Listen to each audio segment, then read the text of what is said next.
Ok. Listo, ya. Bueno, en el tema de hoy, el que me tocó a mí hablar es epilepsia y el embarazo, ¿verdad? Entonces, ya antes de empezar el tema, o sea, yo sé que tal vez epilepsia no es la enfermedad más frecuente que vamos a ver asociada a neurología, ¿verdad? Pero sí es una de las más frecuentes. Recordemos que la cefalea, aunque no es mortal y peligrosa, va a ser la principal, ¿correcto? Entonces, primero vamos a empezar con lo que es las definiciones como tal de lo que es crisis convulsiva y epilepsia, que tal vez a veces a uno se le confunden el uno del otro y en realidad son cosas diferentes. Entonces, una crisis convulsiva, como lo dice en la presentación, es una manifestación de actividad excesiva y hipersincrónica de las neuronas cerebrales que es usualmente autolimitada. También tiene otras características, como ustedes pueden ver ahí, que dice que son estereotipadas, se repiten, son siempre iguales y que duran menos de 3 minutos. También algo muy frecuente que se ve es lo que se llama el periodo posictal.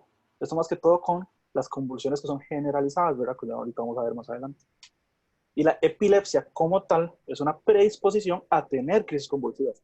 Entonces, una crisis convulsiva no es lo mismo que decir epilepsia como tal. Si tengo dos o más, sí se considera epilepsia, ¿verdad? Tienen que ser separados en un periodo de 24 horas. Después tenemos que aparte puede haber epilepsia por la siguiente definición, que es una crisis convulsiva más una imagen anormal, ya sea un TAC, una resonancia magnética o el electroencefalograma, ¿verdad? Si se ven estas características de ondas en speak que se hablan, por ejemplo, en el electroencefalograma, o zonas isquemizantes a nivel del TAC. Y por último, como les decía, la crisis convulsiva con el electroencefalograma. Entonces, hablando un poco de la epidemiología como tal, ¿verdad? De epilepsia. Entonces, tenemos que hay un riesgo de convulsionar una vez para todas las personas de un 5 a 10%, ¿verdad? Entonces, en realidad es algo que es bastante alto si uno lo ve en el contexto de la cantidad de personas que tenemos hoy en día, ¿verdad? Tenemos que si la persona convulsionó una vez, el riesgo para que vuelva a convulsionar va a ser un 30%, ¿verdad? Entonces tenemos que, por esto aquí es donde viene la definición de epilepsia como tal. Por eso es que los crisis convulsivas me da el diagnóstico de epilepsia como tal. Y, como dice ahí, más de 2 eventos es un riesgo altísimo del 65% de seguir convulsionando. Actualmente la prevalencia es de 5 a 30 personas por cada 100.000 habitantes, ¿verdad? Entonces en realidad es bastante alto, ¿verdad? Si lo vemos en el contexto como tal. Y la incidencia es relativamente pequeña, 0.3 a 5.5%. Algo interesante es que vamos a tener dos picos de presentación, más que todo en la infancia y las personas mayores de 65 años, ¿verdad? Entonces, por lo general, es donde vamos a ver las manifestaciones más frecuentes de esta enfermedad. Algo que cabe destacar es el hecho de que una epilepsia como tal o una convulsión me enmascara un proceso subyacente. Entonces, ¿qué quiere decir esto? Si vemos una persona que tiene una convulsión, debemos estudiar a la razón de por qué tuvo esa convulsión. Hay una innumerable cantidad de factores por los cuales puede predisponer a esto, ya sea, por ejemplo, hipocalcemia, irritación de las meninges, por ejemplo, con lo que es la meningitis, etcétera, tumores, accidentes cerebrovasculares. O sea, entonces, lo más importante siempre cuando estamos viendo una convulsión como tal es pensar ya a fondo. Entonces, ¿qué es lo que pasa? Hablando un poquito de fisiopatología. Entonces, podemos decirlo en definición que es mucho glutamato y poco GABA, por decirlo de una manera sencilla. Entonces, ¿qué quiere decir esto? Que vamos a tener una mayor excitación neuronal, sería por diferentes neurotransmisores, como lo es el glutamato, el aspartato, y además los canales iónicos, ¿verdad? Los principales sabemos, obviamente, que es el sodio y el calcio. Y como les dije, una inhibición de lo que es la alteración de los neurotransmisores inhibidores, como el GABA. Entonces aquí en la imagen pueden ver ahora sí, en la imagen pueden ver diferentes zonas que se ven, ¿cómo se dice? Como resaltadas, que van a dar características diferentes de otros, de lo que es la epilepsia como tal. Entonces tenemos un centro epileptogénico, que es la razón donde se origina eso. Entonces, por ejemplo, en este lugar, digamos que fuera la circunvulación precentral, en la cual está la corteza motora primaria, ahí vamos a tener una manifestación en esta zona epileptogénica que me va a dar una sintomatología motora. Pero aparte van a haber otras zonas, como es la zona irritativa, ¿verdad? Que es donde la corteza, digamos, de la zona principal, esta zona irritativa va a ser una cantidad pequeña, más no es despreciable, de sintomatologías, ¿verdad? Entonces, hablamos de, por ejemplo, otra vez, el ejemplo de la corteza premotora. Si es más frontal, prefrontal, entonces vamos a tener ya alteraciones a nivel de lo que es el ser de la persona como tal. Entonces, actualmente se utilizan las clasificaciones del 2017, es la última actualización que se han hecho de lo que son las clasificaciones como tal de la epilepsia, ¿verdad? Entonces, tenemos que una versión sencilla para decirles es esta, que es, tenemos epilepsias que son focales, generalizadas y de origen indeterminado, ¿verdad? A su vez, las focales se dividen en si tiene o no impedimento de la conciencia, ¿verdad? Entonces, ¿qué quiere decir esto? Resulta que las epilepsias de origen focal son aquellas que se originan en un solo lado del hemisferio cerebral, ¿verdad? Y las generalizadas son estas que se originan en los dos. Entonces ya sabemos que una crisis focal es a un solo lado del hemisferio. Aparte vamos a tener que si tiene o no pérdida de la conciencia. ¿Qué quiere decir esto? Entonces, sucede a veces que en pacientes, por ejemplo, que tienen manifestaciones motoras, lo único que tienen es esa manifestación motora. Entonces son personas que están totalmente conscientes a lo largo de su episodio convulsivo, ¿verdad? Hay otras que no necesariamente tienen esa característica, sino más bien pierden la conciencia, por ejemplo, en un episodio atónico, algo así, por ejemplo. Y cuando hablamos de epilepsias generalizadas, ya estamos hablando de la involucración de los dos hemisferios cerebrales, ¿correcto? Y aquí, si lo podemos ver del otro lado, de la clasificación expandida, vamos a tener una mayor cantidad de subclasificaciones como tal, ¿verdad? Entonces, dentro de la parte motora generalizada tenemos la más frecuente, que son las tónico-clónicas, ¿verdad? Ahí pueden ver que hay otro montón más. Otra muy importante son las crisis de ausencia, son otras que se ven muy frecuentemente, ¿verdad? Que pueden ser típicas o típicas, etcétera. Entonces, clasificar una epilepsia como tal, podemos ser muy específicos o podemos irnos a lo general, que es nada más ver si es focal o generalizado. Entonces, vamos a hablar ya un poquito más de lo que es la epilepsia asociada al embarazo, ¿verdad? Que es el tema como tal que tenemos que hablar. Entonces, vamos a tener que, como les mencionaba en el principio, que es la enfermedad neurológica más frecuente si no contamos la cefalea. No contamos la cefalea porque, entre comillas, no es como tal algo meramente mortal. ¿Me explico? Podría ser, pero en la mayoría de los casos no lo es. Entonces, tomamos la epilepsia como la enfermedad que más problemas nos puede traer asociado al embarazo. Hace mucho tiempo, ¿verdad? Se menciona que las personas, o no sé si han escuchado alguna vez, que han dicho como que si soy epiléptico, no puedo, digamos, si una paciente es epiléptica, entonces no va a poder tener un embarazo. Y esto no es por ser epiléptica, sino por el tratamiento que se ha asociado más que todo. ¿Me explico? Entonces, el hecho de ser epiléptica no es una contraindicación para el embarazo como tal, como se piensa o se pensaba antes. Y el punto más importante a la hora de ver lo que son las epilepsias como tal en el embarazo es el hecho de que se va a hacer un control preconcepcional. Eso es lo más importante. Pero ¿qué es lo que pasa? Resulta que el 80% de los embarazos no son planeados. Entonces, la mayoría de personas epilépticas, que por estadística se nota que son mujeres jóvenes tras de eso, no tienen un control adecuado preconcepcional, ¿verdad? Entonces, estas son las personas que sí se ve una mayor cantidad de afectación a nivel de su enfermedad. Entonces, hablando ya un poco de la epilepsia en el embarazo, algo muy importante es el hecho de que la gran mayoría de personas no van a sufrir ningún evento convulsivo en su embarazo. ¿Qué quiere decir esto? Se habla que un 95, 90%, hasta libros que mencionan 80% como lo mínimo, de personas que no tienen antecedentes de epilepsia o convulsiones no las van a tener en el embarazo. Ahora sí, veamos las personas que sí son epilépticas. Entonces, estas personas se habla de que si en los 9 meses anteriores no han tenido un episodio convulsivo, no van a tener una convulsión como tal en el embarazo. Los libros mencionan que de 80 a 92%, en promedio 90% de probabilidad de no convulsionar. Entonces, como vemos, en realidad es muy bajo esta cantidad de personas que sí tienen afectaciones en el embarazo como tal. Y algo que quiero dejar claro es el hecho de que estamos hablando de convulsiones como tal. Como vamos a ver más adelante, el problema principal de la epilepsia no es la convulsión como tal, es el tratamiento que se asocia a este. Y algo que se habla mucho en general para todas las enfermedades en el embarazo es el hecho de que si entró bien la paciente le va a ir bien y si entró mal le va a ir mal. Entonces, ¿qué quiere decir esto? Si tuvo un control preconcepcional adecuado, tuvo un control de su enfermedad, patología adecuado, la probabilidad es que le vaya a ir bien y no vamos a tener ningún problema. Pero como vuelvo a decir, la mayoría de gente no tiene preparado o no lleva un control adecuado antes de quedar embarazada. Entonces, como les decía, el mayor problema no es la convulsión en sí, más bien el tratamiento asociado. Y esto es porque se ha visto por mucho tiempo y está altamente documentado que los anticonvulsivos, la gran mayoría son meramente teratogénicos, ¿verdad? Pues van a producir malformaciones a nivel de lo que es el desarrollo embrionario. Entonces, ya hablando un poquito de lo que son los anticonvulsivos como tal, hay 1000 cantidades de estudios sobre la potencialidad teratogénica de cada un anticonvulsivo, ¿verdad? Pero se ha demostrado, o los más estudiados, mejor dicho, son el valproato, la carbamazepina y la motrigina. Esos son los anticonvulsivos que más se han estudiado y más se han visto asociados con lo que son tratamientos en el embarazo. Sabemos que el valproato, el equivale, es uno, o sea, prácticamente en nuestro país es como el estándar de tratamiento para las epilepsias como tal. Entonces, es muy frecuente ver esos anticonvulsivos asociados a pacientes epilépticos. Y resulta que, tras de que el valproato es el que más se tiene presente a lo largo de los pacientes, resulta que también es el más tóxico. Entonces, ¿qué quiere decir esto? Que es el más teratogénico. Entonces, el mejor anticonvulsivo resulta que es también el mejor teratogénico como tal. Y la motrigina es el que ha tenido los estudios que respaldan que tiene la menor potencialidad de teratogenicidad.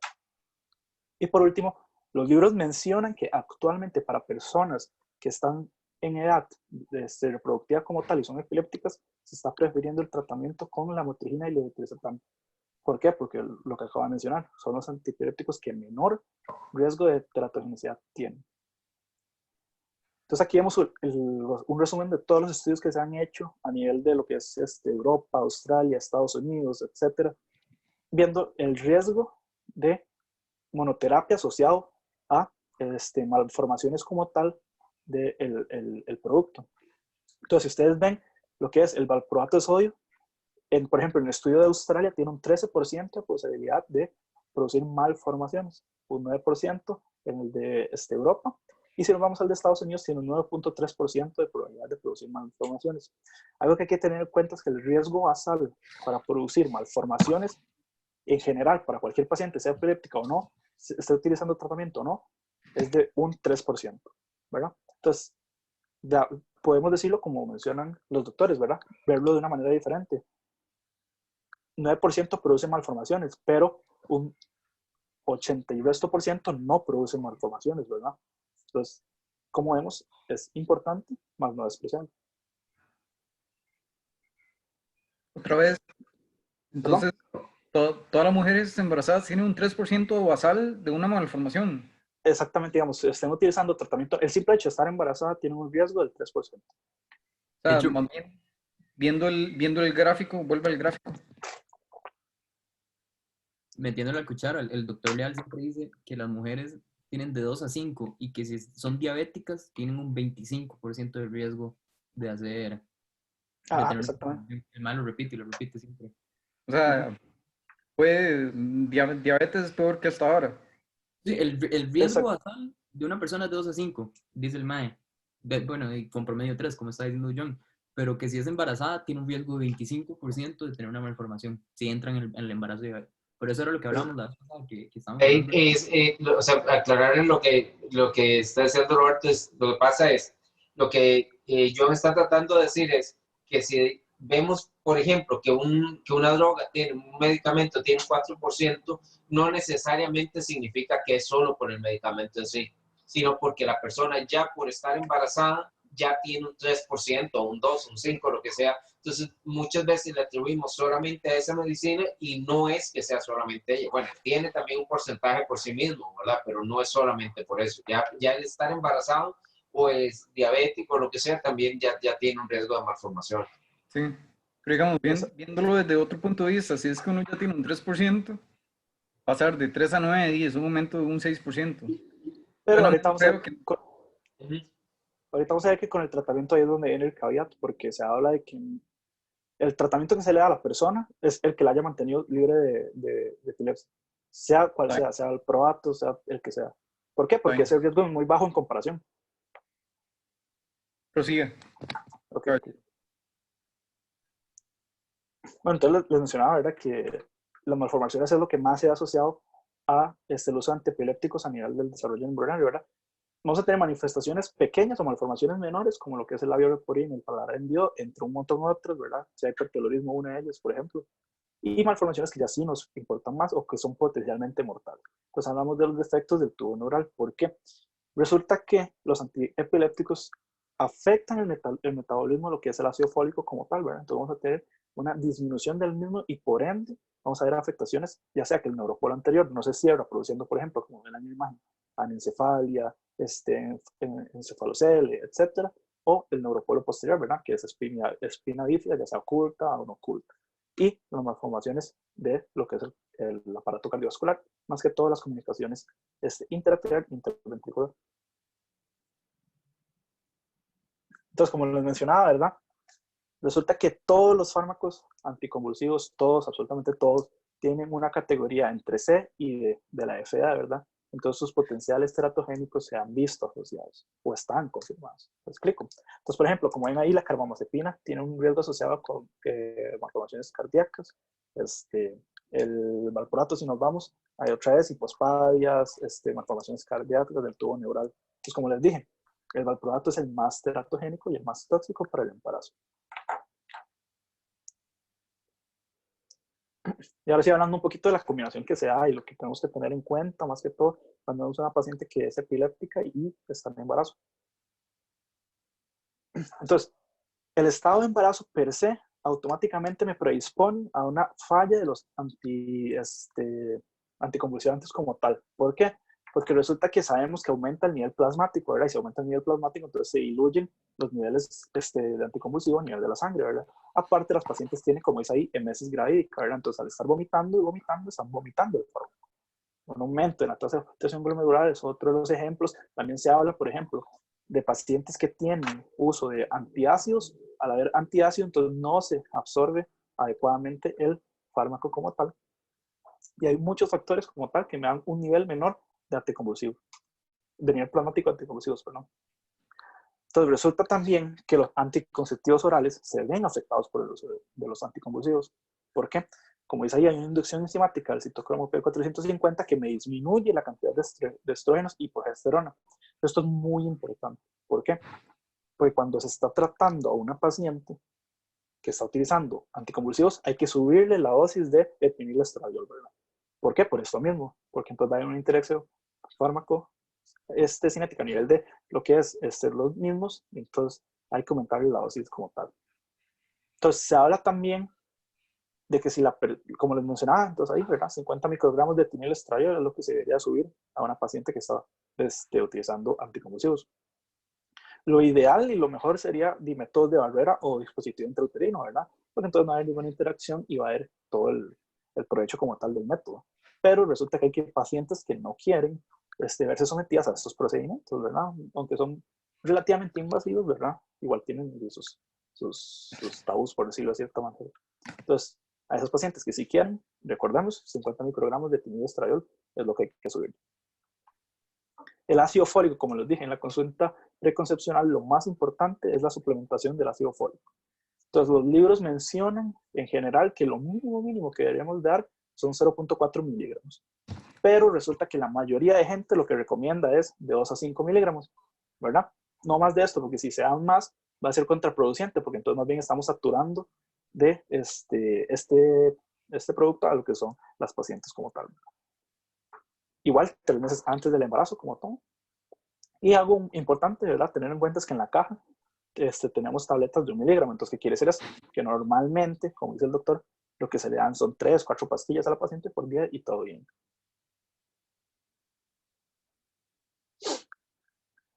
Okay. Esto es otra cosa que los libros mencionan que me pareció interesante, el hecho de que si una paciente ha pasado 2 años sin convulsionar, uno podría, y por eso está negrita, podría suspender el tratamiento 100 veces antes de quedar embarazada. Entonces volvemos a lo mismo. Son personas preconcepcionales y el 80% de los embarazos no son planeados. Por ende, esto es un mundo ideal como tal, ¿verdad? Cosa que generalmente no se ve. Igual, muy pocas veces vamos a ver que menor a 2 años le quiten anticonvulsivo, ¿verdad? Mencionan los libros que en la práctica clínica esto no se recomienda. Entonces, por eso es que lo mínimo es de... no sé, hay una pregunta que no me acuerdo si fue que alguno de ellos lo mencionó o era el que lo leí en un libro, que de todos modos es interesante porque, aunque faltan estudios, pero el embarazo predispone a que disminuyan las convulsiones también. O sea, que es como que las mujeres tienden a tener menos convulsiones durante el embarazo. No sé si estoy equivocado. Eso depende. O sea, o sea, los estudios lo que han demostrado es que digamos que la mitad de las pacientes van a tener un aumento de un 24, un 32% de probabilidad de convulsionar o aumentar sus convulsiones. Y hay la otra mitad que más bien disminuye en un 24% esa probabilidad. Entonces depende como tal de la paciente. O sea, puede que sí, puede que no. Ok. Ok, entonces como les dije, el mejor y eso es lo más importante, el mejor anticonvulsivo es aquel que ha mantenido al paciente sin convulsionar. Entonces, si la paciente está tomando valproato de sodio y valproato del sodio a sus concentraciones indicadas, la que le está dando ese nivel de tranquilidad como tal, de no tener que convulsionar, entonces ese es el que se usa, sin importar si es el más teratogénico, etcétera. Porque volvemos a lo mismo. El riesgo de malformaciones es mucho menor comparado al riesgo de las complicaciones asociadas a la convulsión. Entonces, mejor no cambiar el tratamiento. Ok, también importante es la suplementación con vitamina D. Entonces resulta que los anticonvulsivantes tienen una interacción a nivel de la conversión de hidroxicolicalciferol a un 25-hidroxicolicalciferol, ¿verdad? Entonces, por ende, tenemos que aumentar los niveles de vitamina D, ya que cierta cantidad va a disminuir por la interacción con el metabolismo de los anticonvulsivantes. Igual con la vitamina K, que generalmente se le da al final del tercer trimestre, y al neonato un miligramo, es lo que se le da. Digo, 1 gramo, perdón. Y esta es otra cosa que no se ve mencionada en muchos libros, ¿verdad? Bueno, al menos en los que yo lo leí, ¿verdad? Pero que la única indicación para cambiar medicamentos es si ya hubo una historia de malformaciones. Entonces, por ejemplo, si la paciente ya tuvo un embarazo anterior en el cual hubieron malformaciones asociadas, y por ejemplo está utilizando valproato de sodio, entonces podríamos cambiarle este anticonvulsivo, ¿verdad? Pero volvemos a lo mismo, generalmente no se hace en la práctica clínica. ¿Se cambia antes de la concepción o ya en medio? No, lo ideal, o sea, lo ideal sería cambiarlo antes, ¿verdad? Si volvemos al 80% de personas no planean embarazo. Si es ya en el embarazo, uno podría cambiarlo, pero resulta que, más que todo, los niveles plasmáticos es lo que me define la efectividad. Entonces tenemos que darle la dosis del otro anticonvulsivo hasta que me lleguen los niveles plasmáticos deseados, y después de que me llega ese otro, quito el primero. Pero siempre hay que darle el primero. Eso era lo que decía el man en la clase, que hay que hacer como un traslape del anticonvulsivante. Que hay que estarlos midiendo, de hecho, también. A veces es lo que va a decir. Exactamente. Entonces, la recomendación que se le hace en todos los libros, bueno, al menos en los 4 libros que yo leí, es que hay que revisar cada 3 meses los niveles plasmáticos de anticonvulsivos. Y que lo ideal en un mundo perfecto sería cada mes. Entonces, perfectamente cada trimestre, ¿verdad? Cada 14 semanas nosotros podríamos estar revisando los niveles plasmáticos. Pero es que hay tan pocas cosas perfectas en este mundo. Exactamente. Entonces, solo en neurocirugía, ¿verdad? Sí, por eso se enferman. Pero bueno, entonces lo ideal sería cada mes, ¿verdad? Pero con cada 3 meses no se ha visto como mayor problema como tal. Y otro principio que se usa en general para el tratamiento de cualquier fármaco en el embarazo es que hay que darle la menor cantidad posible de medicamentos, o sea, la menor cantidad de pastillas, por ejemplo, con los menores niveles terapéuticos que alcancen la efectividad. ¿Me explico? Entonces, ya hablando un poquito de lo que es el control prenatal, ¿verdad? Ya que terminamos de la parte preconcepcional, vamos a tener que hay 4 pilares fundamentales para el tratamiento como tal, que es el uso del ácido fólico, el ultrasonido morfológico a las 20-22 semanas. ¿Esto por qué? Porque ese es el punto donde nosotros podemos ver la translucencia retronucal para ver si hay o no afectaciones del tubo neural como tal. Entonces, esa es la la importancia del ultrasonido morfológico. Entonces, toda paciente epiléptica que esté tomando tratamiento del embarazo es deber hacer un ultrasonido morfológico a las 20-22 semanas. ¿Me explico? O sea, hay unas que a veces uno llega y, por ejemplo, que el ultrasonido no se le pudo hacer ese día, entonces lo pasan para la siguiente cita. En este caso, estas pacientes sí tienen que hacerse el ultrasonido de la manera que sea. Y el monitoreo de la concentración plasmática, entonces vamos a lo mismo, cada 3 meses, ideal cada mes. Y la administración de la vitamina K, es como los pilares fundamentales, o muy resumido, que es lo importante del control prenatal a nivel de las pacientes epilépticas. Que ya hablando un poquito del parto, ¿verdad? Tenemos que tratar de evitar la hiperventilación. ¿Por qué? Porque, como dice ahí, produce vasoconstricción a nivel de la circulación cerebrovascular. Y recordamos, la fórmula del volumen del flujo sanguíneo cerebral está por las resistencias vasculares.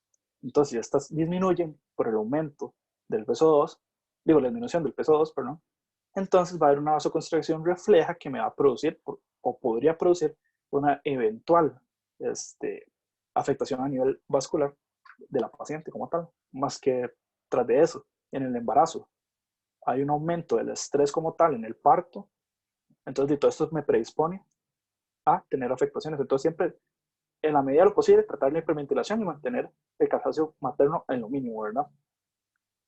El monitoreo fetal continuo, ¿verdad? Volvemos a lo mismo. El monitoreo fetal, así como dato principal, la función es ver cómo está la oxigenación a nivel del feto mediante el sistema nervioso central, mediante el sistema cardiovascular. Entonces, dependiendo de los mecanismos reflejos que están en los vasoreceptores, entonces vamos a tener, digo, los vasoreceptores somos receptores del bebé, entonces vamos a tener que hay una compensación simpática o parasimpática que se va reflejada en un electrocardiograma, por decirlo así, fetal, se podría decir, que sería el monitoreo fetal continuo. Entonces podemos ver la oxigenación del feto y podemos decir, por ejemplo, ese bebé está sufriendo una disminución de la oxigenación a nivel del cerebro. Se habla también que si hay un episodio convulsivo en el parto, lo ideal sería dar una benzodiazepina, ¿verdad? Que la benzodiazepina es generalmente lo que más se utiliza. Y para prevención, o sea, si yo siento que la paciente tiene un riesgo muy alto de tener un evento convulsivo, entonces le uso fenitoína. Entonces podría decir que para antes fenitoína y para el momento benzodiazepina. Y ya hablando un poquito de lo que es el postparto como tal, lo más importante es que hay que medir los niveles plasmáticos en 3 semanas. ¿Por qué? Porque sabemos que entre los cambios que se dan después del parto, ¿verdad? Es una afectación de la parte plasmática como tal, ¿verdad? Entonces, de ahí tenemos que ver los niveles plasmáticos porque estos podrían verse afectados como tal. Y otra cosa importante es que resulta que todos los anticonvulsivantes van a pasar a lo que es la leche materna, ¿verdad? Entonces, si los niveles están muy altos, por decirlo de cierta manera, ese bebé va a verse afectado con el medicamento que está tomando la mamá. Entonces se debe suspender la lactancia si se ve que está somnoliento o irritable. Que me imagino que ese nivel plasmático es por el hecho de que tiene la tendencia a aumentarse, porque ya vuelven otra vez con los valores basales y todo esto, ¿verdad? Exactamente. Entonces, por eso mismo, entonces como aumentan los niveles, entonces hay más probabilidad de que los fármacos le estén llegando al bebé mediante lactancia. Y además entonces hay que ajustarlos, bajarle la dosis o regularlo según como, igual que pasa por ejemplo con la insulina o estas cosas, ¿verdad? Exactamente. Y por último, digamos, eso es algo que el doctor no mencionó como tal, pero me pareció muy interesante que mencionaba uno de los libros, ¿verdad? Es que hay que tener en cuenta siempre que se puede ver un estado epiléptico en estos pacientes. Por el simple hecho de que son epilépticos, pueden predisponerse a esto. Entonces, recordemos que la definición son 2 crisis convulsivas, ¿verdad? Que no tengan periodo posictal o sean en menos de 5 minutos una de otra, ¿verdad? Entonces, se habla de que primera línea, y esto es en general siempre, sea epiléptico o no, lo que han visto más seguridad es el lorazepam intravenoso. Entonces, el libro menciona que se dan 2 miligramos, después 2 cada minuto, ¿verdad? Hasta llegar a 20 por kilo. Y lo de segunda línea sería la fenitoína, ¿verdad? Otra vez volvemos a lo mismo. Si nos vemos a los libros en general de neurología, mencionan esto como el tratamiento que generalmente se da. Entonces, no es muy diferente como tal en este apartado. Y por último se menciona. Ajá. Esa fenitoína la puedo usar como abortivo del estatus epiléptico también. Como abortivo, O sea, para terminar el estatus. Digamos, lo que se hace primero es que se da lorazepam, ¿verdad? Sí, sí. Si lorazepam no logra controlar el episodio, entonces se le da fenitoína, como por decirlo así, como darle un golpe más. Okay. Como darle ayudita a la lorazepam. Okay. Pero no sola, ¿verdad? Y por último, se menciona también que si esto falla, entonces estamos hablando de un estado epiléptico refractario, ¿verdad? Entonces ahí ya se utiliza anestesia general. Y el problema es que cuando llegamos a este punto, hay tanto actividad eléctrica a nivel del cerebro que lo que se produce es un edema cerebral por una destrucción de la válvula, digamos, una destrucción de las células como tal, entonces ya vemos el edema. Entonces hay que tratar el edema aparte de la epilepsia. Entonces eso es como el tema, o sea, que les traía hoy. Como les digo, o sea, en realidad es muy sencillo, nada más hay que tener como en cuenta el hecho de que siempre hay que mantener el mismo anticonvulsivante, ¿verdad? medirle los niveles cada mes o cada 3 meses y hacer el ultrasonido morfológico, ¿no? Para valorar las malformaciones como tal. O sea, más que agregar eso, no, estaría como de más, porque tampoco es meterse como en full epilepsias como tal. Entonces, más que todo era como el tratamiento como tal.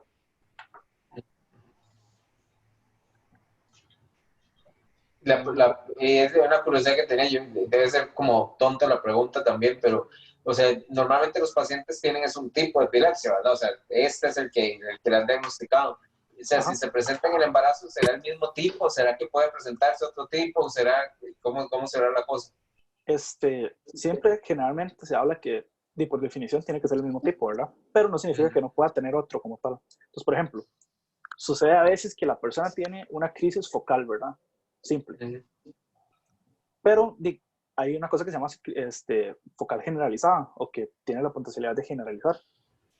Entonces, de base tenemos una manifestación, por ejemplo, focal, y da una generalizada, ¿me explico? Entonces, es otra diferente, pero termina siendo igual a la primera, la causa como tal.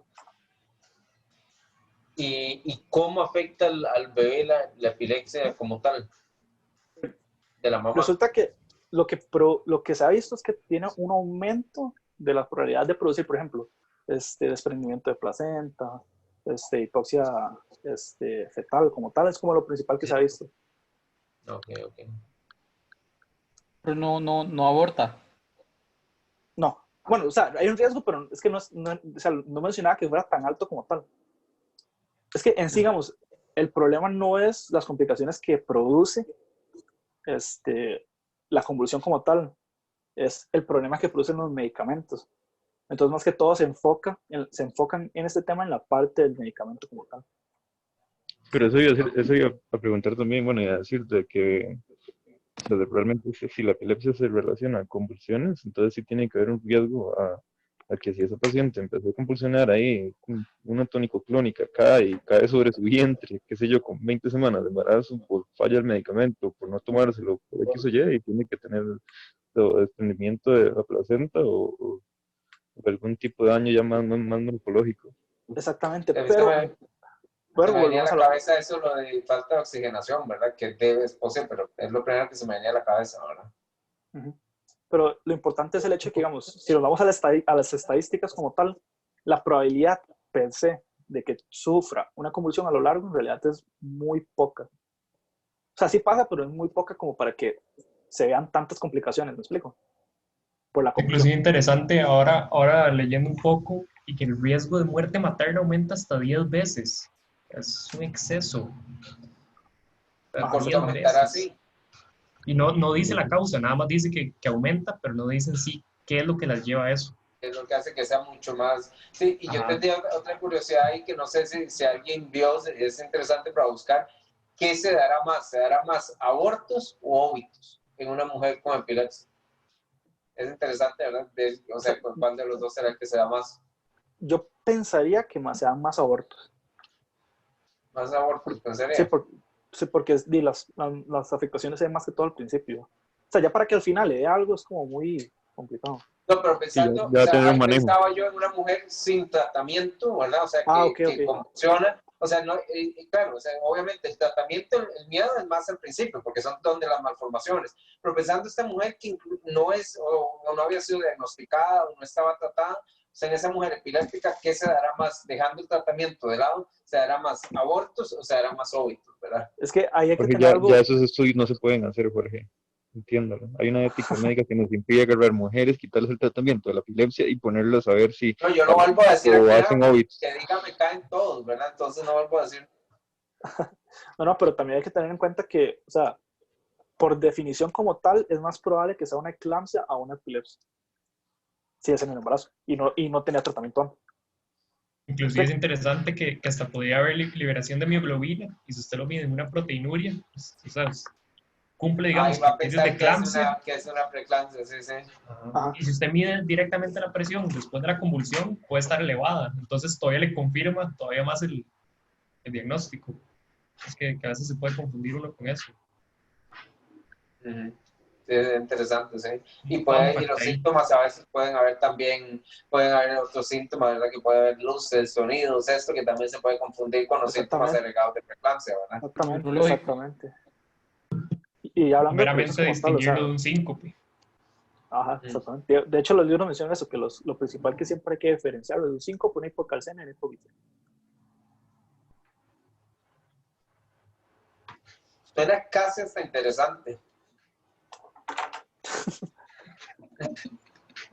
No, pero o sea, ya epilepsias como tal sí es interesante, es que epilepsias en el embarazo no. O sea, yo me lo imaginaba No, diferente. es complicado, ¿verdad? La epilepsia es una de las cosas, y sobre todo también la carga psicológica que tiene para estos pacientes es impresionante, porque es el miedo de no saber, por más controlado que estén, nunca ¿En saben qué si momento? alguna vez les va a volver a dar. Y entonces todas las restricciones que ellos tienen, ya no solo, digamos, a nivel de embarazo, sino de manejar, de trabajo, que no es cualquier trabajo, de subir a una De parte hecho, alta, ¿verdad? digamos, en las personas embarazadas siempre se les recomienda que alguien esté en todo momento si la mamá tiene al bebé. ¿Por qué? Porque puede ser la epilepsia y se chocó. Exacto, epilepsia, tengo entendido que es el segundo lugar, me parece, el primer y segundo lugar de lo que le llaman carga de enfermedad, que aparte de la carga de enfermedad es una cosa que siempre se comenta mucho, el índice de carga de enfermedad, o sea, cuánto realmente afecta la vida de las personas. Epilepsia creo que es el primero o el segundo, o sea, si uno le pregunta qué tan mal se siente la persona por tener esa enfermedad, epilepsia es uno de los más altos. El segundo no se imaginaría cuál es, ¿verdad? Parece mentira. ¿Alguna putada de Derma? Sí, pero parece mentira. O sea, uno le llamaría tanto porque no es ni siquiera, son enfermedades que quizá no los va a matar, ¿verdad? Pero que me llamó la atención. Son enfermedades que se van a suicidar. No, vitiligo es como el cuarto, quinto. Para ellos, ¿qué tiene que ver con lo común que es? Psoriasis debería ser más alto y no, es acné. Acné. Ajá.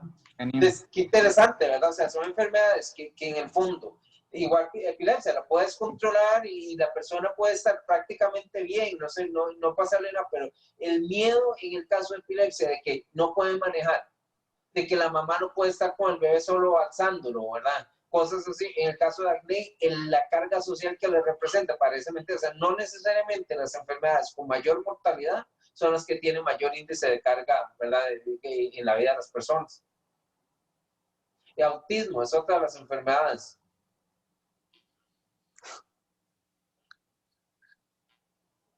Sí. No, pero como les digo, o sea, el tema es demasiado, o sea, en realidad es muy básico. A mí me parece interesante Sencillo. que el valproato tenga más... Yo siempre lo había oído, ¿verdad? Que es de hecho el que más miedo le tiene. Sí, ¿Tenga más que, perdón? yo había pensado que fenitoína o fenobarbital o lo que sea, que fueran peores que el valproato. Ahora sí lo soy, pero es que se ha desconectado y la vara es. Vamos a parar. Entonces, muchas gracias, yo un momentito para. Sí, muy bien, muy buena presentación. Gracias. O sea, yo les hubiera hablado que